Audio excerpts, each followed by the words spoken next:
Hello everyone, welcome back to my YouTube channel नघन्स classes. आज का हमारा टॉपिक है चैप्टर 9 सर्कल्स। ये टॉपिक हमारा न्यू एनसीईआरटी बुक पर बेस्ड है, जो कि सिलेबस अभी कुछ चेंज हुआ है। देखिए, समझते हैं सर्कल क्या होता है। सर्कल क्या होता है, एक शेप होता है, और ये किस टाइप का शेप होता है यहाँ पर आपको दिखाया गया है। फॉर एग्जाम्पल के लिए आप इस क्लॉक को ले सकते हैं। ये जो शेप दिखाई दे रहा है आपको, ये एक सर्कुलर शेप है। As we know that circular shape में क्या होता है, सर्कुलर शेप में एक सेंटर होता है। सेंटर से जो बाकी के जो नंबर्स होते हैं या बाकी के पॉइंट्स होते हैं वो इक्वल डिस्टेंस पर रहते हैं। तो सर्कल की डिफाइन ही यही है कि a circle is the collection of all points in a plane which are equidistant from a fixed point in the plane. It means that कि बाकी के जो पॉइंट्स होते हैं सर्कल पर, सरकमफेरेंस पर, सर्कल की जो बाउंड्री होती है उस पर, वो सेंटर से इक्वल डिस्टेंस पर रहते हैं। इट मीन्स दैट कि सेम डिस्टेंस पर रहते हैं। और इसके एग्जाम्पल्स क्या हो सकते हैं, आइए आगे डिस्कस करते हैं नेक्स्ट स्लाइड में। Real life examples of circles. Real life examples के लिए आप देख सकते हैं कैमरा हो गया, lenses, pizza, rings, cake, steering wheels, buttons, coins etcetera. बहुत सारे रियल लाइफ एग्जांपल्स हम आपको बता रहे हैं। चपाती हो गया हमारा। तो ये क्या है, सर्कल के एग्जाम्पल्स हैं कि सर्कल इस टाइप का होता है, इस शेप का होता है। ये तो बेसिक सी चीज़ है, आप सभी इन चीज़ों को जानते हैं, फिर भी मैंने यहाँ इंक्लूड किया है कि ये रियल लाइफ एग्जांपल्स हैं सर्कल की। हम यहाँ इस चैप्टर में स्टडी करेंगे बेसिकली सर्कल के थ्योरम्स के बारे में, क्योंकि सर्कल्स के रियल लाइफ एग्जांपल्स के बाद ये जानना जरूरी हो जाता है कि सर्कल में और होता क्या क्या है। इस चैप्टर में वही हम आगे की स्लाइड्स में डिस्कस करेंगे। आइए देखते हैं अबाउट सर्कल। सर्कल के बारे में, सर्कल होता क्या है। देखिए, सबसे पहले बात करते हैं सरकमफ्रेंस की। सरकमफ्रेंस क्या होती है, ये जो सर्कल ये आपको दिखाई दे रहा है यहाँ पर, इस सर्कल की circumference means boundary of the circle. ये जो बाहर की जो बाउंड्री आपको दिख रही है ये कहलाती है सरकमफ्रेंस। ये सरकमफ्रेंस है इस सर्कल की। ओके, नेक्स्ट बात करते हैं डायामीटर की। डायामीटर क्या होता है, सबसे पहले बात कर ली जाए, सर्कल जो भी होता है, एक सर्कल का एक सेंटर होता है। उस सेंटर से बाकी के जो पॉइंट्स हैं वो क्या रहते हैं, सेम डिस्टेंस पर रहते हैं। इक्वल डिस्टेंस पर बाकी के पॉइंट्स हम, सपोज दैट यहाँ इस सर्कल का जो सेंटर है वो ओ है, इसको नाम हमने ओ दे दिया। ओके, सर्कल के सेंटर से होकर अगर कोई लाइन निकल जाए तो वो कहलाती है उस सर्कल का डायामीटर। क्या कहलाएगी, उसका डायामीटर। डायमीटर कहलाती है। अब सर्कल के सेंटर से सरकमफ्रेंस के किसी एक पॉइंट पर, सपोज दैट ये ए पॉइंट है और यहाँ ओ से ए तक की जो डिस्टेंस है वो कहलाएगी रेडियस। उसको क्या कहेंगे हम, रेडियस कहलाती है वो। तो ये आपको क्लियर हो गया है कि सर्कल में डायमीटर और रेडियस क्या होता है। ये आप पहले से जानते हैं, ये बेसिक सी चीज़ है, बट फिर भी मैंने यहाँ पर इसको इंक्लूड किया है। सर्कल में सेंटर हो गया, डायमीटर हो गया, रेडियस हो गया। अब सबसे इम्पोर्टेंट चीज़ जो है जिस पर थ्योरम्स बेस्ड हैं हम उसकी बात कर लेते हैं। कोड, सर्कल का कोड क्या होता है। सर्कल का कोड जो होता है, सर्कल का कोड, कोड एक लाइन होती है सर्कल में जो सर्कल के सरकमफ्रेंस के किन्हीं भी टू पॉइंट्स को ज्वाइन करती है। सपोज दैट यहाँ से यहाँ तक ये जो लाइन है इसको हम नाम दे देते हैं, ये ए पॉइंट है, ए पॉइंट हो जाएगा, और ये बी पॉइंट। तो ए बी यहाँ पर क्या है, इस सर्कल का कोड है। बेसिकली आपने लाइंस के बारे में पढ़ा है, लाइंस में डबल हेडेड एरो जो होता है वो लाइन कहलाती है। लाइन सेगमेंट क्या होता है, दोनों साइड पॉइंट होते हैं उसमें, इस टाइप का लाइन सेगमेंट होता है यहाँ से यहाँ तक। अगर एक साइड इसमें एरो लगा दिया जाए तो वो क्या हुआ, रे बन जाता है। बट लाइन सेगमेंट जो होता है उसी को सर्कल में क्या कहा जाता है, कोड कहा जाता है। बस आप इस चीज़ को याद रखिए। इस चीज़ को मैं इसलिए बता रहा हूँ क्योंकि लाइन सेगमेंट ही कोड है सर्कल में। इस सेगमेंट वर्ड से आपको इसमें थ्योरम्स में बहुत हेल्प मिलेगी। वो हेल्प कैसे मिलेगी हम आगे डिस्कस करेंगे। तो लाइन सेगमेंट जो होता है हमारा, वही सर्कल में जब अंदर बनता है तो वो कहलाता है उसका कोड, सर्कल का कोड। और एक सर्कल में बहुत सारे कोड हो सकते हैं, infinite we can say that. और अगर सेंटर से होकर कोई कोड निकलता है तो वो क्या कहलाता है, सेंटर से होकर जो भी लाइन निकलती है और सरकमफेरेंस के दोनों पॉइंट्स को, दोनों साइड्स के अपोजिट पॉइंट्स को टच करती है तो वो उस सर्कल का डायामीटर कहलाता है। ये मैं आपको बता चुका हूँ।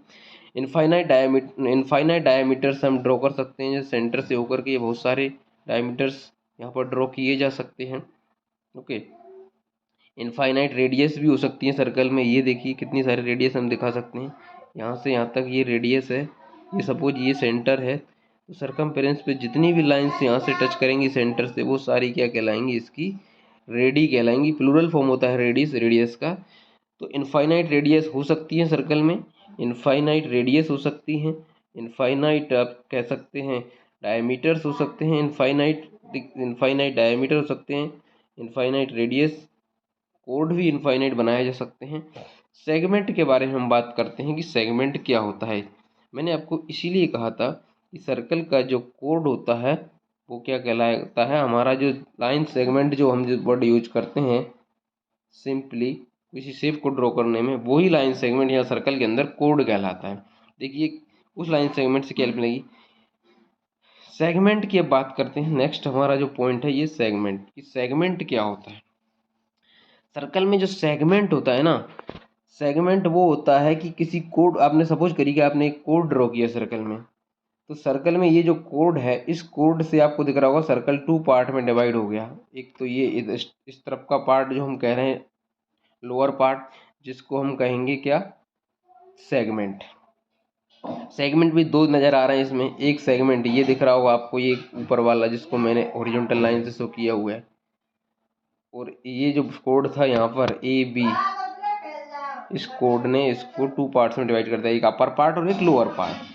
अपर पार्ट और लोअर पार्ट में जो पार्ट ज़्यादा है, ज़्यादा दिख रहा है हमको, ज़्यादा पोर्शन कवर किए, ज़्यादा रीजन को घिरे हुए है, तो वो आपका कहलाएगा कौन सा सेगमेंट, मेजर सेगमेंट। कौन सा सेगमेंट कहलाएगा ये, मेजर सेगमेंट। और जो छोटा पार्ट है, स्मॉल पार्ट है, वो आपका कहलाएगा माइनर सेगमेंट। क्लियर है। तो आपको इसको लर्न करने में कोई परेशानी नहीं होने वाली है कि कोड जो करता है साइकिल को 2 पार्ट्स में डिवाइड करता है, एक हो गया माइनर सेगमेंट और एक हो गया मेजर सेगमेंट। बट बात यह थी कि याद कैसे रहेगा ये, आपको याद ऐसे रखना है कोड। कोड मीन्स क्या, लाइन सेगमेंट। वही लाइन सेगमेंट ही तो है, इसमें एरो हेड कहाँ है, दोनों तरफ एरो नहीं होता, ये सिंपली लाइन सेगमेंट ही होता है। ये देखिए लाइन सेगमेंट है, इसी को आपने यहाँ पे सर्कल में सरकमफेरेंस के दोनों पॉइंट्स पर दिखा दिया है। ये लाइन सेगमेंट ही तो है एक टाइप से, जिसको हम कहते हैं यहाँ से ये टच करता है ये सर्कल की बाउंड्री को दोनों तरफ। थोड़ी समस्या हो रही है मुझे। तो ये लाइन सेगमेंट है। तो लाइन सेगमेंट मीन्स कोड, आपको याद रहेगा लाइन सेगमेंट ही कोड होता है सर्कल में, और वो ही कोड सर्कल को 2 पार्ट्स में डिवाइड करता है। एक होता है लोअर पार्ट और एक होता है अपर पार्ट। अपर पार्ट कहलाएगा आपका मेजर सेगमेंट और लोअर पार्ट कहलाता है minor segment. Now let's talk about arc. अब देखिए आर्क क्या होता है, ये तो सेंटर हो गया सर्कल का। आर्क क्या होता है, सर्कल के सेंटर से, आप जो हमारा कंपास होता है सर्कल के सेंटर से कंपास के एक जो पॉइंट होता है उसको रख करके हम दूसरे तरफ पेंसिल फंसा कर उससे एक आर्क लगाते हैं। ये आर्क हो गया। और एक सपोज आपने यहाँ पर लगाया, इसका नाम दे दीजिए ए पॉइंट है और ये बी पॉइंट है, तो ये कहलाएगा आर्क। यहाँ आर्क क्या होगा, इसमें ए बी एक आर्क है, यहाँ से यहाँ तक ये जो सरकमफेरेंस की बाउंड्री है ये क्या कहलाएगी, आर्क। और बाकी बची हुई जो बाउंड्री है वो भी आर्क कहलाएगी आपकी। तो आर्क 2 टाइप के आर्क यहाँ पर दिख रहे हैं आपको। यहाँ से एक तो ए से बी तक आर्क हो गया आपका, ये इस डायरेक्शन में कौन सा आर्क है, ये ए से बी माइनर आर्क। जो बचा हुआ पार्ट है, रिमेनिंग पार्ट है, वो मेजर आर्क हो गया। तो ये हो गया आपका minor arc, minor arc, minor arc. और जो बी से ए है, ए से बी माइनर आर्क, और बी से ए अगर हम बात करें, बी से ए ये हो जाएगा आपका मेजर आर्क, मेजर आर्क। इसमें आपको कोई परेशानी नहीं होनी चाहिए। सेगमेंट क्या होता है वो मैंने आपको बता दिया है, कोड से सेगमेंट बनता है। और आर्क क्या होता है, आर्क ये होता है अगर सेंटर से कंपास की हेल्प से सरकमफ्रेंस पर आर्क लगाए जाते हैं तो वो आर्क उस सर्कल को 2 पार्ट्स में डिवाइड करता है, एक होगा माइनर आर्क और एक हो गया मेजर आर्क। अब आर्क से क्या बनता है वो देखिए हम डिस्कस कर लेते हैं। जैसे मैंने अभी आपको बताया था, जैसे अभी आपको हमने डिस्कस किया था कि कोड जो है वो सेगमेंट बनाता है, आर्क जो है वो सेक्टर बनाता है। सपोज आपने एक आर्क यहाँ लगा दिया और एक आर्क इधर लगा दिया। अब इन आर्क को अगर आप सर्कल का जो सेंटर है उससे ज्वाइन कर देते हैं, इन आर्क को सर्कल का जो सेंटर है इससे ज्वाइन कर देते हैं, तो ये जो पार्ट है इस आर्क के द्वारा ये सेंटर से कनेक्ट होने के बाद ये जो पार्ट कवर किया गया है, ये जो रीजन कवर किया गया है, यही कहलाएगा आपका क्या, सेक्टर। अच्छे से समझ लीजिए इस चीज को, आर्क के द्वारा ये जो पार्ट कवर किया गया है ये कहलाता है आपका क्या, सेक्टर। सेक्टर कहलाएगा ये। आई होप कि आपको ये समझ में आ गया होगा कि सेक्टर होता क्या है। एक्चुअली सेक्टर आर्क के द्वारा क्रिएट किया जाता है, जबकि सेगमेंट कोड के द्वारा। ये आपका कहलाएगा सेक्टर। इसमें भी आपको देखिए ये सर्कल को टू पार्ट में डिवाइड, एक छोटा सा पार्ट हो गया ये स्मॉल। अब ये जो बचा हुआ पार्ट है यहाँ से यहाँ तक, ये भी सेक्टर ही है। अब इन दोनों में जो स्मॉल है वो स्मॉल माइनर सेक्टर हो जाएगा, जो बिग है वो मेजर सेक्टर हो जाएगा। तो ये जो स्मॉल पार्ट है A O B, A O B, A O B क्या हो जाएगा आपका, A O B minor sector. Okay, MINOR minor sector हो जाएगा। बाकी जो बचा हुआ पार्ट है ये आपका कहलाएगा major sector, major sector. Is that clear? I hope कि आपको समझ में आ गया होगा। सपोज ये आर्क जो होते हैं, इन्हीं आर्क को सेंटर से अगर कनेक्ट कर दिया जाए तो ये सर्कल को टू पार्ट में डिवाइड करते हैं। वो टू पार्ट कौन कौन से हैं ये हम देख रहे हैं यहाँ पर। ये हो जाएगा माइनर सेक्टर आपका, और ये जो बचा हुआ पार्ट है इसका वो मेजर सेक्टर हो जाएगा। ये बचा हुआ पार्ट जो है ये मेजर सेक्टर हो जाएगा। सर्कल का जो रिमेनिंग पार्ट है ये माइनर सेक्टर हो गया। इसमें अब आपको कोई प्रॉब्लम आई थिंक नहीं होगी, ये हमने अच्छे से क्लियर कर दिया। हाँ, एक कन्फ्यूजिंग क्या रहता है इसमें, ये रहता है कन्फ्यूजिंग कि सेक्टर क्या होता है और सेगमेंट क्या होता है। देखिए सेगमेंट बेसिकली कोड के द्वारा क्रिएट किए जाते हैं और सेक्टर जो है वो आर्क के द्वारा बनते हैं। बस इतना आपको याद रखना है। सेगमेंट जैसा नाम से ही क्लियर, सेगमेंट, लाइन सेगमेंट, और लाइन सेगमेंट मतलब कोड। लाइन सेगमेंट को ही तो कोड कोड कहा जाता है सर्कल में, अदरवाइज में से वो लाइन सेगमेंट होता है। बट सर्कल में अगर वो यूज हो गया तो वहाँ उसको हम क्या कहते हैं, कोड। और कोड क्या बनाता है, वही लाइन सेगमेंट बनाता है। यहाँ पर टू पार्ट्स, माइनर सेगमेंट और मेजर सेगमेंट। और आर्क का हम डिस्कस कर ही चुके हैं। Now let's talk about the tangent. देखिए सपोज ये सर्कल है, अब इसकी बात करें कि टेंजेंट क्या होता है सर्कल में। जैसे टेंजेंट मीन्स ऐसी लाइन जो सर्कल को टच करके निकल जाए। ये टच नहीं हुआ है, यहाँ मान लीजिए कि इसने टच किया हुआ है इसको। ऐसी लाइन जो सर्कल को टच करके निकलती है वो क्या कहलाती है, टेंजेंट कहलाती है। टेंजेंट कहलाती है, टेंजेंट लाइन। और सीकेंट क्या होता है, ऐसी लाइन जो सर्कल को टच करके नहीं निकलती है, सर्कल के अंदर से इंटरसेक्ट करते हुए निकलती है, वो लाइन आपकी कहलाएगी secant line. I think this should be clear for you all. Tangent touch करके, जैसे आप ऐसे याद रख सकते हैं इसको, tangent means T. T tangent कहाँ से होता है, टी से, और टी मतलब टच। तो टच करके जो निकलती है वो टेंजेंट। और सीकेंट कहाँ से होता है, एस। सीकेंट मतलब जो इंटरसेक्ट करके निकलती है वो सीकेंट लाइन हो गया। तो इस टाइप से आप इसको याद रख सकते हैं। सीकेंट लाइन मतलब इंटरसेक्ट करके निकलती है, सेक्ट, सेक्ट से सीकेंट हो गया, इंटरसेक्ट करके निकलेगी तो सीकेंट लाइन हो जाएगी ये आपकी सीकेंट। और जो सिर्फ टच करके निकलेगी वो टेंजेंट लाइन हो जाएगी। ओके, लेट्स देखते हैं आगे क्या है। ये अब आपका इतना क्लियर हो गया है सर्कल के बारे में, जो बेसिक था वो मैंने आपको बता दिया है। अब हम डिस्कस करेंगे जो आपका चैप्टर 9 है, उसमें 9.1 में जो थ्योरम्स हैं, किस थ्योरम्स पर बेस्ड आपको कंटेंट मिला है यहाँ पर। तो हमारा चैप्टर 9 शुरू होता है सर्कल। सर्कल का एज आई सेड प्रीवियसली मैं आपको बता चुका हूँ। A circle is the collection A circle is the collection of all points in a plane which are equidistant from a fixed point in the plane। एक plane होता है, ये circle सही से बना नहीं है यहाँ पर। ये इसका सेंटर हो गया O, ये B और C कोड हो जाएगा यहाँ पर। सरकमफेरेंस बाउंड्री जो होती है ओ ए मैंने आपको दिखाया रेडियस है यहाँ पर। C circle, O centre of circle, R radius और BC कोड है। तो ये बेसिक है जो हम प्रीवियसली डिस्कस कर चुके हैं। ओके, नेक्स्ट स्लाइड में देखते हैं एक्सरसाइज 9.1। यहाँ से मेन जो है वो आपका शुरू होता है।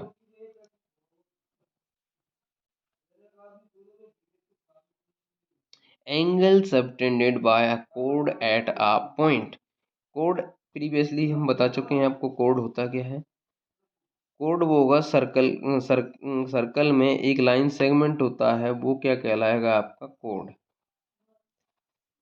सर्कल में यहाँ पर उसको कोड कहा जाता है। तो इस कोड के द्वारा सर्कल के सेंटर पर जो एंगल बनाए जाएंगे उन एंगल्स के बारे में यहाँ पर बताया गया है। नेक्स्ट जो थ्योरम रहेगी उसमें हम देखेंगे कि क्या है कि angle subtended by code. Code के द्वारा जो सर्कल, ये सपोज ये 2 कोड हैं इस सर्कल में, ओके, ये 2 कोड यहाँ पर इस सर्कल में है। ये थोड़ा सा इरेज कर देते हैं, ज़्यादा इरेज हो गया। 2 कोड है। अब इन 2 कोड्स के द्वारा सर्कल पर जो आप कहें कि एंगल बनाया जाएगा, वो एंगल्स क्या होंगे उन्हीं के बारे में हम यहाँ पर इस एक्सरसाइज के अंदर जो थ्योरम्स हैं उनको देखेंगे। सपोज 2 कोड थे ए बी और सी डी, और उन दोनों ने सेंटर ओ पर कुछ एंगल क्रिएट किया। ये जो एंगल बनाया है, क्वेश्चन ये कहता है, थ्योरम जो है हमारी वो क्या है कि अगर ये गिवन कोड ए बी और सी डी इक्वल हों, अगर क्वेश्चन में ऐसा कहा जाए कि किसी सर्कल में 2 कोड ए बी और सी डी इक्वल हैं, तब हम वहाँ पर कह सकते हैं कि उन इक्वल कोड्स के द्वारा सेंटर पर जो एंगल बनेगा वो एंगल्स भी इक्वल होंगे। Angle A O B is equals to angle C O D. ये जो थ्योरम्स हैं आगे हम डिस्कस कर लेंगे। इसका अपोजिट भी होता है। अगर क्वेश्चन ये कह दे, अगर क्वेश्चन आपसे ये कहता है कि सर्कल में जो आपको दिया गया है, किसी सर्कल में वो जो एंगल दिखाए गए हैं, एंगल अगर इक्वल हैं, अगर क्वेश्चन ये कह दे कि सर्कल के एंगल इक्वल हैं,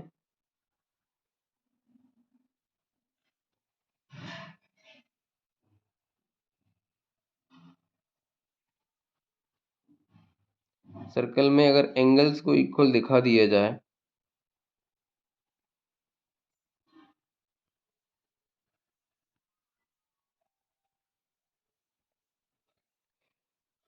फॉर एग्जांपल ये सेंटर था सर्कल का, ये एक कोड था, इसमें ये दूसरा कोड था।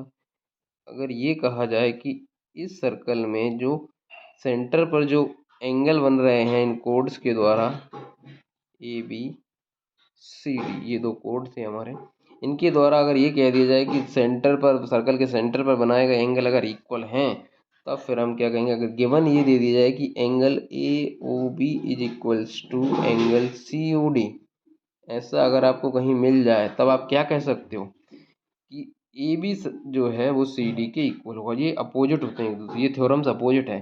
अगर क्वेश्चन में कहा जाए कि किसी सर्कल में 2 कोड इक्वल हैं, तो हम कह सकते हैं कि उनके द्वारा सेंटर पर बनाए गए एंगल्स भी इक्वल होंगे। बट अगर ये कहा जाए क्वेश्चन में कि सेंटर पर जो एंगल बनाए जा रहे हैं कोड्स के द्वारा, अगर वो इक्वल हैं, तो बताइए फिर क्या होगा। फिर ये होगा कि वो, अगर ऐसा है एंगल अगर इक्वल हैं, सो वहाँ क्या होगा, A B is equals to कोड C D. This should be clear for you all. Let's see exercise 9.1 में जो हमने डिस्कस किया, विच एंगल सबटेंडेड बाय कोड at a point, theorem 1। CPCT यहाँ पर बताया गया, corresponding parts of congruent triangles. ये थ्योरम्स को प्रूव करने के लिए किसी किसी में आपको क्या करना होगा, ट्राइंगल्स को कॉन्ग्रुएंट प्रूव करना रहेगा। जब आप कॉन्ग्रुएंट प्रूव करेंगे ट्राइंगल्स को, तो उसके लिए आपको पता है कॉन्ग्रुएंट क्राइटेरियन होते हैं, S S S, side angle side, angle angle side, side side angle, इस टाइप के। तब उस केस में ये आपको सीपीसीटी वाली टर्म की ज़रूरत लगेगी।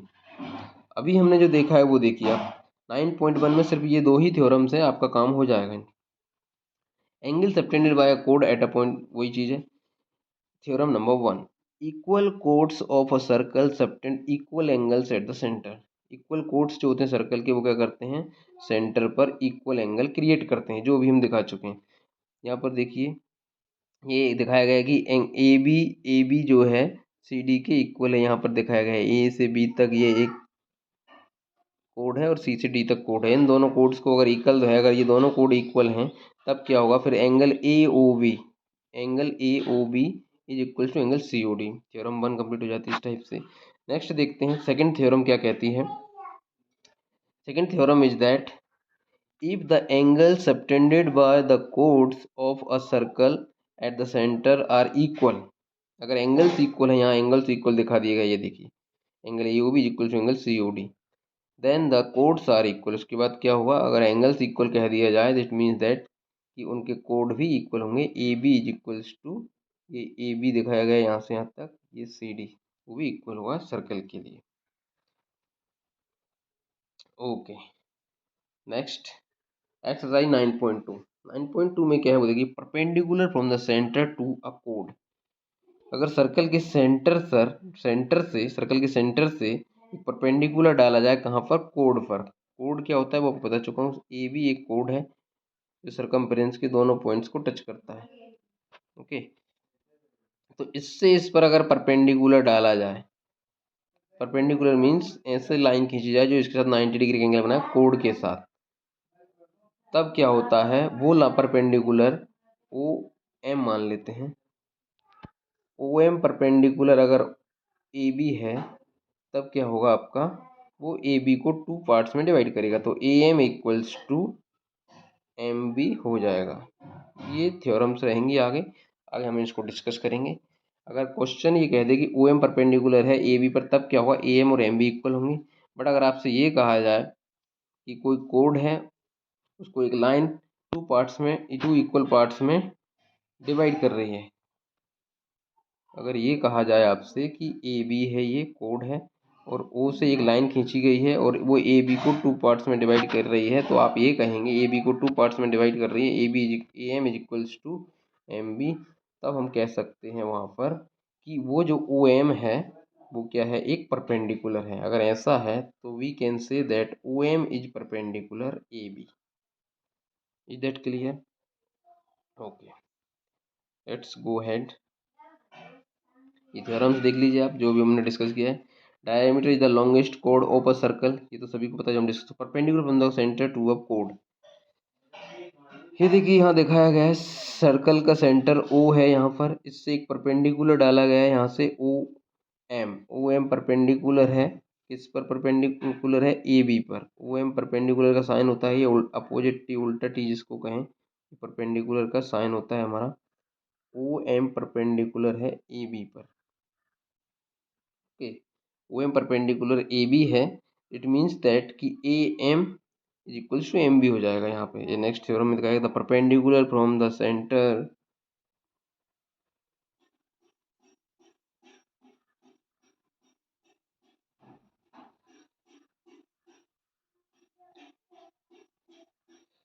Theorem number 3, the perpendicular from the centre of a circle, perpendicular अगर डाला जाए from the centre of a circle to a कोड, तो ये कोड पर, तो ये बाइसेक्ट करता है कोड को।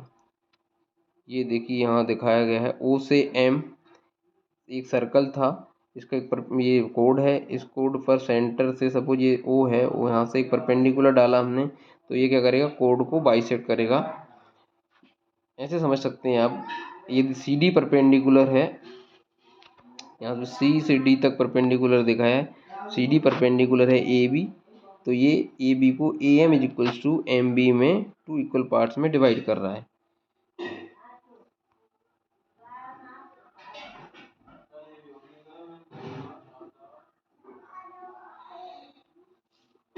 ये समझ सकते हैं यहाँ पर, ये सी दिखाया गया, सी से डी तक एक परपेंडिकुलर खींचा गया है, ये ए बी को 2 पार्ट्स में डिवाइड कर रहा है, ए और बी को, A M equals to M B. C D perpendicular दिखाया गया, ये सी डी अगर परपेंडिकुलर है ए बी के, तो ये कोड को 2 पार्ट्स में डिवाइड करेगा, A M is equals to B M. Theorem number 4, इसका जस्ट अपोजिट कह सकते हैं इसको, the line drawn through the centre of a circle, अगर किसी सर्कल के सेंटर से एक लाइन ड्रॉ की जाए तो वो क्या करेगी, बाइसेक्ट करती है कोड को, to bisect a code.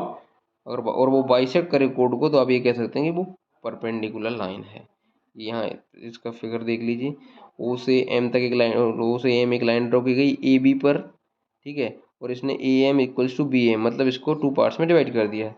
Given में ऐसे समझ सकते हैं, अगर A M is equals to B M है तब हम ये कहेंगे कि सिर्फ परपेंडिकुलर ही जो है वो कोड को 2 पार्ट्स में डिवाइड कर सकता है इन अ सर्कल। तो इट मीन्स दैट कि ए ओ एम क्या हो जाएगा, ओ एम परपेंडिकुलर, सॉरी ये ए गलत छपा हुआ है यहाँ पर, ओ कर लीजिए इसको,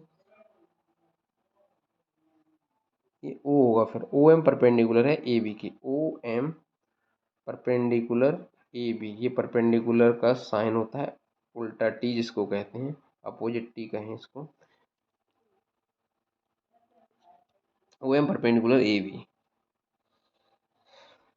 ओके, ये 9.2 की थ्योरम्स हैं। एक और पॉइंट है 9.2 में, equal chords and their distances from the centre. देखिए क्या होता है, इक्वल कोड्स अगर दिए हों सर्कल में आपको, तो उनकी जो डिस्टेंसेस होती हैं सेंटर से क्या रहती है। फॉर एग्जांपल ये सेंटर है, ये एक कोड है यहाँ से यहाँ तक, और एक कोड ये यहाँ से यहाँ तक है। ओके, इसको नाम दे देते हैं ए बी और इसको नाम दे देते हैं सी डी, और दिखाएंगे कि ये इक्वल कोड्स, ये इक्वल हैं दोनों कोड्स,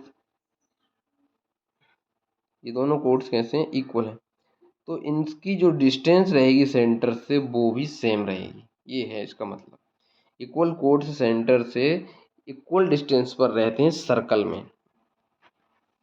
कैसे करेंगे, ये सिर्फ सेंटर ओ है, ओ से एक परपेंडिकुलर आप इस पे डालिए, 90 डिग्री का एंगल बनाएगा, और ओ से एक परपेंडिकुलर इस पे डालिए, ठीक है, ये परपेंडिकुलर हो जाएगा 90 डिग्री। तो आपको क्या रहेगा, सपोज ये एम है और ये एन है, अगर इक्वल कोड्स हैं सर्कल में तो उनकी डिस्टेंस जो है सेंटर से सेम रहती है।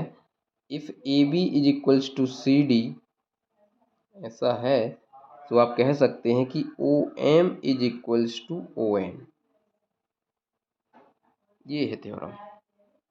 इसका सेम अपोजिट रहेगा, अगर आपसे ये कह दिया जाए कि किसी सर्कल में दो कोड हैं जो सेंटर से सेम डिस्टेंस पर हैं, तो हम वहाँ कहेंगे कि वो जो है वो कोड दोनों क्या हैं, इक्वल हैं, क्योंकि ये वॉइस वर्जन हो सकता है, अपोजिट होता है, जैसा हमने भी पढ़ा है। आगे की स्लाइड में देखिए आपको समझ में आएगा। Equal chords and their distances from the centre, theorem number 5 क्या कहती है, equal chords of a circle और of congruent circle are equidistant from the centre और सेंटर्स।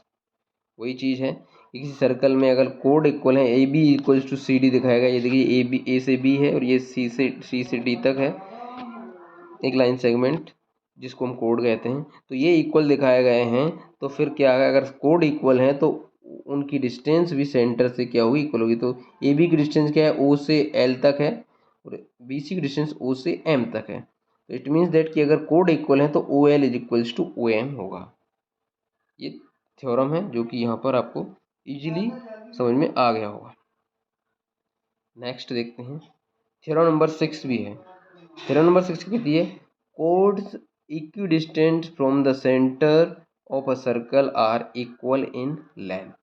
मतलब जो कोड्स होते हैं सेंटर से अगर इक्वल डिस्टेंस पर हैं, फॉर गिवन सपोज करिए O L equals to O M, O L equals to O M यहाँ पर दिखाया गया है, ओ से लेकर एल तक और ओ से लेकर एम तक, ये दोनों कोड कैसे इक्वल डिस्टेंस पर है, O L equals to O M दिखा दिया गया है। इट मीन्स दैट कि वो कोड भी उस सेंटर से इक्वल दूरी पर हैं, तो वो कोड भी कैसे होंगे, इक्वल होंगे। ये थ्योरम नंबर 6 प्रूव हो जाती है। इस टाइप से आप इसको समझ सकते हैं। एंड ये स्टेटमेंट तो आपको लर्न करना ही है, बट लर्न करने से पहले अगर समझ रहे हो तो बहुत अच्छी चीज़ है।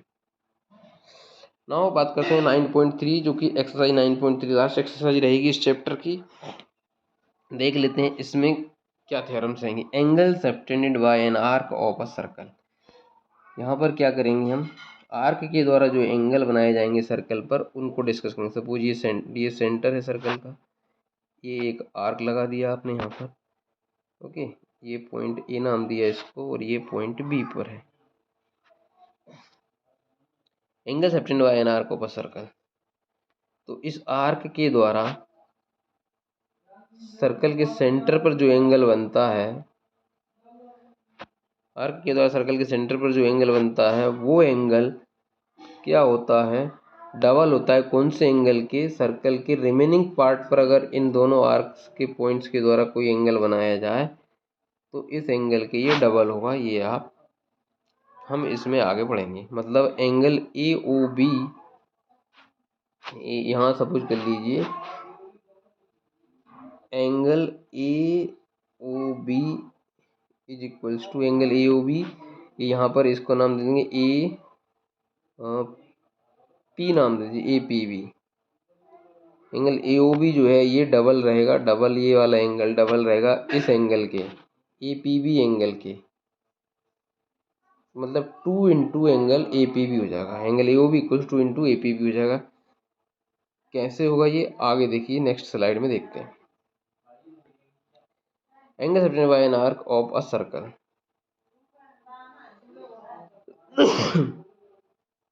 उससे पहले ये थोड़ा सा आर्क से रिलेटेड एक नोट है वो डिस्कस कर लेते हैं। Point number 1, if two chords of a circle are equal, अगर किसी सर्कल के दो कोड इक्वल हैं so then their corresponding arcs are congruent. इसका मतलब कि वो जो करस्पॉन्डिंग आर्क हैं उनके वो इक्वल होंगे। जैसे यहाँ पर आपको दिख रहा है ए बी एक कोड है और सी डी एक कोड है, तो ए से बी तक ये जो आर्क दिखा रहा है सरकमफेरेंस की बाउंड्री जो होती है वही आर्क कहलाती है ए बी। ये जो है और सी डी जो है ये एक दूसरे के कैसे होंगे, कॉन्ग्रुएंट होंगे, मतलब इक्वल होंगे। और सेम इसका अपोजिट होता है। अगर आर्क्स बता दिया को if two arcs are congruent, circle में टू आर्क कॉन्ग्रुएंट हैं तो फिर उन आर्क से जो आप कोड क्रिएट करेंगे, जैसे ये आर्क है ए बी, तो ए बी को मिला दिया ए बी कोड हो गया, सी से डी तक आर्क है, सी से डी मिला दिया सी डी कोड हो गया, तो वो कैसे होंगे, इक्वल होंगे। ये समझ भी सकते हैं। अगर आर्क ए बी कॉन्ग्रुएंट है आर्क सी डी के तो आप कह सकते हैं कि वहाँ पर फिर दोनों कोड भी इक्वल होंगे। एंड कोड if A B is equals to C D, इसका अपोजिट देख लेते हैं। अगर क्वेश्चन में ये कह दे कि ए बी और सी डी इक्वल दो कोड हैं तो फिर उन पर जो आर्क बन रहे हैं वो आर्क भी वहाँ पर कैसे होंगे, इक्वल होंगे। अगर क्वेश्चन ये कह दे कि ए से बी और सी से डी इक्वल है तो फिर इनके जो आर्क बनेंगे ये आर्क और ये आर्क, तो वो आर्क भी फिर कैसे होंगे, कॉन्ग्रुएंट होंगे, जैसा कि यहाँ दिखाया गया है।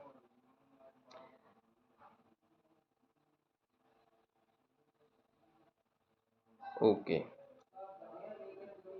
सेकेंड नोट है इसका, कॉन्ग्रुएंट आर्क्स और equal arcs of a circle subtend equal angles at the centre. Congruent arc क्या करते हैं, इक्वल एंगल्स क्रिएट करते हैं, जो हम प्रीवियसली स्लाइड में डिस्कस कर चुके हैं। अब एक और नोट थर्ड कह सकते हैं इसको, जो आपको याद रखना है क्या है, सर्कल में जो आर्क होता है, जैसे ए एक पॉइंट या आर्क है एक यहाँ है, तो ए बी ने एक जो ए बी को हमने किससे कनेक्ट कर दिया, ए को ओ से और बी को भी ओ से कनेक्ट किया, तो इसमें जो एंगल बनेगा तो ए ओ बी एंगल बनेगा आपका। जो माइनर आर्क है आपका ए ओ बी, जो सेक्टर है इसमें एंगल बन रहा है आपका माइनर सेक्टर में ए ओ बी, और मेजर सेक्टर में एंगल बन रहा है वो भी ए ओ बी है। यहाँ पर A B angle subtended angle A O B minor arc के द्वारा, और मेजर आर्क के द्वारा जो एंगल बनाया गया है वो देखने से ही क्लियर हो रहा है कि वो एक रिफ्लेक्स एंगल है। मतलब ये है कि मेजर सेक्टर ए बी जो आर्क है बड़ा वाला, ये जो एंगल बनाएगा वो रिफ्लेक्स एंगल बनाता है, मेजर सेक्टर रिफ्लेक्स एंगल बनाता है, और माइनर सेक्टर आपका कह सकते हैं कि वो रिफ्लेक्स एंगल के कंपेरिजन में स्मॉल होगा एंगल। ये पॉइंट आई थिंक कि क्लियर हो गया होगा। स्लाइड में आगे बढ़ते हैं। जो हमारी थ्योरम है, the angle subtended bye an arc, किसी आर्क के द्वारा जो एंगल बनाया जाता है एट द सेंटर, जो अभी हमने डिस्कस किया, angle subtended bye an arc at the centre is double. वो एंगल कैसा होगा, डबल होगा, किस एंगल के, जो इसके द्वारा बनाया गया है remaining part of the circle. Example के लिए आप समझिए, सपोज करिए कि ये एक सर्कल है जिसका सेंटर ओ है हमारा यहाँ पर, ठीक है। पी पर एक आर्क लगा दिया आपने और एक आर्क क्यू पर लगा दिया। अब इन आर्क को पी से ओ ज्वाइन कर दीजिए और क्यू से ओ ज्वाइन कर दीजिए, तो एंगल कौन सा बन रहा है यहाँ पर, एंगल पी ओ क्यू बन रहा है। ये देखिए, ये दिखाया गया एरो के थ्रू, तो एंगल पी ओ क्यू बना यहाँ पर। जो एंगल पी ओ क्यू है वो किसके डबल होगा, जो पी को आपने यहाँ ज्वाइन किया और सरकमफ्रेंस पर कहीं भी ज्वाइन कर दिया, तो एक और एंगल बना पी ए क्यू। तो कहने का मतलब ये थ्योरम ये कह रही है कि आर्क के द्वारा सेंटर पर जो एंगल बनता है वो डबल होता है रिमेनिंग पार्ट पर जो एंगल बनता है, सर्कल के बचे हुए पार्ट पर जो एंगल बनता है उसके। तो angle P O Q is double to angle P A Q. मतलब अगर एंगल पी ओ क्यू की वैल्यू 60 है तो एंगल पी ए क्यू की वैल्यू 30 रहेगी, और फिर इसमें 2 का मल्टीप्लाई करेंगे तभी दोनों इक्वल हो जाएंगे। क्लियर? देखिए फिर से समझते हैं। ये थ्योरम ये कहती है कि सर्कल जो है, किसी सर्कल पर आर्क लगाइए, उसको उन आर्क को आप सेंटर से ज्वाइन कर दीजिए। ठीक है, सपोज पी क्यू आर्क था, ओ था, तो यहाँ पर जो एंगल बनेगा, सेंटर पर जो एंगल बनेगा वो डबल होगा, दोगुना होगा। कौन से एंगल के? पी और क्यू को आप फिर बचे हुए पार्ट में जहाँ भी ज्वाइन करेंगे, जो भी एंगल बनेगा कहीं भी, सपोज पी ए क्यू पर ही ज्वाइन किया आपने, तो पी ओ क्यू कैसा रहेगा? डबल रहेगा। ये डबल एंगल है, पी ओ क्यू की वैल्यू डबल रहेगी पी ए क्यू के कंपैरिजन में। बट उसको हम इक्वेशन वाइज ऐसे लिखेंगे कि P O Q is equal to angle two angle P A Q, क्योंकि पी ए क्यू छोटा था, कितना छोटा था उससे, ये पी ओ क्यू डबल है इससे, तो इसलिए 2 का मल्टीप्लाई इसमें कर देंगे, फिर दोनों इक्वल हो जाएंगे। तो इस टाइप से हम क्वेश्चन को सॉल्व कर लेंगे। ओके, नेक्स्ट अगर हम बात करते हैं, एक और डायग्राम है इसी में। अगर ये सपोज करिए कि आर्क जो है यहाँ पे लगाया गया पी पर और एक आर्क लगा के क्यू पर, और ये आधा सर्कल आपने हटा दिया है, आधा सर्कल आपने हटा दिया है, तो फिर आपका ये सर्कल बचेगा सेमी सर्कल। इसके लिए थ्योरम ये है कि angle in a semi circle is a right angle. Semi circle में जो एंगल्स रहेंगे वो हमेशा राइट एंगल ही रहेगा। कैसे राइट एंगल रहेगा समझिए, आइए समझते हैं। सपोज फॉर एग्जांपल के लिए ये आपका एक सेमी सर्कल है। अब आपने जो आधा हटा दिया है वो सेमी सर्कल तो हट चुका है। ओके, ये यहाँ पर ए है और ये यहाँ पर बी है। तो ए और बी को आप इस बचे हुए पार्ट में कहीं भी जहाँ भी एंगल क्रिएट करेंगे इन दोनों से, वो एंगल 90 डिग्री का ही होगा। कहने का मतलब ये है कि सेमी सर्कल के जो एंड पॉइंट्स हैं, डायमीटर के जो एंड पॉइंट्स हैं, वो एंगल कहीं भी बना ले उस सेमी सर्कल में, वो एंगल 90 डिग्री का बनेगा। This is the theorem for this.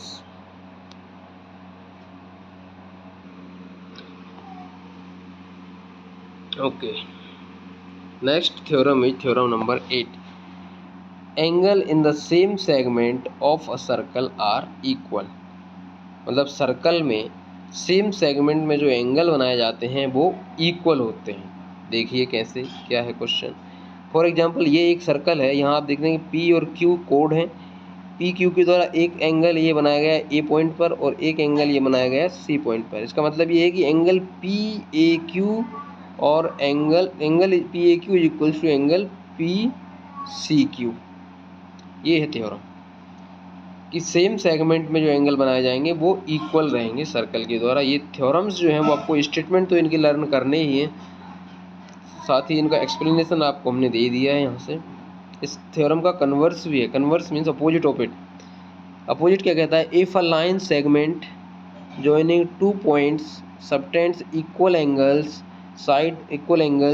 side of the line containing the line segment, the 4 points lie on a circle that are concyclic। तो इसका मीनिंग क्या है समझिए थोड़ा सा। क्वेश्चन ये कह रहा है कि अगर कोई 4 पॉइंट्स हैं, सपोज ये एक पॉइंट्स है, ठीक है, इन पॉइंट्स के द्वारा एक एंगल यहाँ बना दिया गया इन दोनों के द्वारा, और एक एंगल यहाँ बना दिया गया। तो ये एक पॉइंट्स था ए बी, और ये हमने नाम दिया था सपोज ये, इसको पी मान लीजिए, जैसा कि हमारे फिगर में दिखाया गया है। ठीक है, इसको पी मान ले, फिर से मान लेते हैं इसको पी। ये पी था पॉइंट हमारा, ये पी था और ये क्यू था। ठीक है, इसके द्वारा एक एंगल यहाँ बनाया गया पी ए क्यू, और इसके द्वारा एक एंगल यहाँ बनाया गया पी सी क्यू। तो क्वेश्चन, ये थ्योरम ये कह रही है कि अगर ऐसा है, 2 पॉइंट्स के द्वारा जो एंगल बनाए जा रहे हैं और वो एंगल अगर इक्वल हैं, तो फिर ये चारों पॉइंट्स कौन साइक्लिक हैं, मतलब कहाँ पर हैं? एक सर्कल की बाउंड्री पर है। This is the meaning of this theorem number 9। For example के लिए और समझ सकते हैं आप, यहाँ पे थोड़ा सा देखिए। क्वेश्चन ये है कि ये पी से क्यू, पी पॉइंट है, क्यू पॉइंट है, इसके द्वारा ये एंगल बनाया गया, इसके द्वारा ये एंगल बनाया गया। ये angle P A Q is equals to angle P C Q अगर है, तो फिर हम ये कह सकते हैं कि चारों पॉइंट्स एक सर्कल की लाइन पर हैं, वो कौन साइक्लिक हैं। कौन साइक्लिक मतलब साइक्लिक उसको कहा जा सकता है। साइक्लिक वो होता है जिसके चारों पॉइंट सर्कल की बाउंड्री पर हों। चारों पॉइंट से जितने भी उसमें पॉइंट्स हैं वो। आई होप कि ये आपको समझ में आ चुका है और ये थ्योरम्स आप नोट कर सकते हैं। मैंने आपको हैंड रिटन नोट्स तैयार किए हुए हैं ताकि स्टूडेंट्स को कोई प्रॉब्लम ना हो। Okay, next the last point of this exercise और we can say that is chapter is cyclic quadrilateral. देखिए साइक्लिक क्वाड्रिलेटरल क्या होता है वो देखिए, वो क्वाड्रिलेटरल जो सर्कल के अंदर होता है, उसके चारों पॉइंट सर्कल की बाउंड्री पर होते हैं, वो क्वाड्रिलेटरल आपका साइक्लिक क्वाड्रिलेटरल कहलाता है। ABCD ये क्या है, यहाँ पर एक साइक्लिक क्वाड्रिलेटरल है क्योंकि ये सर्कल की बाउंड्री पर इसके चारों पॉइंट्स आ रहे हैं। तो ऐसा क्वाड्रिलेटरल जिसके ऑल पॉइंट्स वी कैन से, मतलब क्वाड्रिलेटरल वही होता है जिसमें 4 पॉइंट्स होते हैं, इसके चारों पॉइंट सर्कल की बाउंड्री पर रहेंगे, तो वो आपका एक साइक्लिक क्वाड्रिलेटरल कहलाएगा। ओके, लेट्स थ्योरम इसकी देख लेते हैं क्या है। साइक्लिक क्वाड्रिलेटरल वो है, अ quadrilateral ABCD is called cyclic if all the 4 vertices of it lie on a circle. ये इसका स्टेटमेंट है, आप इसको नोट कर सकते हैं, लर्न कर सकते हैं। इसका एग्जाम यहाँ पर डायग्राम इसका दिया हुआ है। डायग्राम क्या है, ये सर्कल दिया हुआ है यहाँ पर, ये क्वाड्रिलेटरल ABCD चारों पॉइंट्स इसके सर्कल पर है, तो ये साइक्लिक क्वाड्रिलेटरल की कैटेगरी में आ जाता है। थ्योरम है इस related, the sum of either pair of opposite angles of a cyclic quadrilateral is 180 degree. Cyclic quadrilateral में क्या होता है, जो अपोजिट पेयर्स होते हैं उन एंगल्स का, अपोजिट पेयर्स के एंगल का सम कितना होता है, 180 डिग्री होता है। फॉर एग्जांपल के लिए आप देख सकते हैं, एंगल A का अपोजिट है एंगल C, यहाँ से यहाँ तक इसका अपोजिट है, B का अपोजिट D है, तो angle A plus angle C is equals to क्या रहेगा, 180 डिग्री। ये थ्योरम कहती है। साइक्लिक क्वाड्रिलेटरल आपको देखी जाए समझ लेना, अपोजिट एंगल किसी भी एक पेयर के अपोजिट एंगल का सम 180 डिग्री होगा उसमें। कन्वर्स भी है इस थ्योरम का, कन्वर्स मीन्स अपोजिट। कन्वर्स क्या कहता है वो देख लीजिए, if the sum of a pair of opposite angles of a quadrilateral, sum of a pair, अगर एक भी पेयर का सम अपोजिट एंगल का सम क्वाड्रिलेटरल में 180 डिग्री है तो आप उसको फिर क्या कहेंगे, क्वाड्रिलेटरल साइक्लिक है। और एग्जांपल के लिए सपोज करिए आपको एक सर्कल दिया है और उसमें कह दिया जाता है कि इसमें अपोजिट एंगल जो है ABCD, A और C का सम कितना है, 180 डिग्री है। अपोजिट एंगल का सम सिर्फ एक ही पेयर बता दिया जाए तो angle A plus angle C दोनों का सम 180 डिग्री है, तो आप कह सकते हैं कि ये क्वाड्रिलेटरल आपका कैसा है, साइक्लिक क्वाड्रिलेटरल है। Is that clear? ओके, समझ सकते हैं, एक given in a quadrilateral ABCD angle A plus angle C equal 180 degree, so हम कह सकते हैं क्वाड्रिलेटरल इज साइक्लिक। सो इस टाइप से ये आपका पूरा कह सकते हैं चैप्टर कंप्लीट हो चुका है। चैप्टर 9 जो सर्कल्स था, मैंने अपना 100% इसमें दिया हुआ है, 100 नोट्स आपको प्रोवाइड कराए हैं, इनको आप नोट कर लीजिए और इस चैप्टर को अच्छे से ख़त्म कर लीजिए ताकि आपको कोई प्रॉब्लम नहीं होगी। लास्ट में इतना ही कहना चाहूँगा कि आपने जो पेशेंस के साथ पूरा जो वीडियो देखा है उसके लिए थैंक्स, और अगर आपको मेहनत अच्छी लगी हो तो चैनल को लाइक करिए, शेयर करिए और सब्सक्राइब भी करिए। थैंक्स फॉर वॉचिंग नगन्स क्लासेस।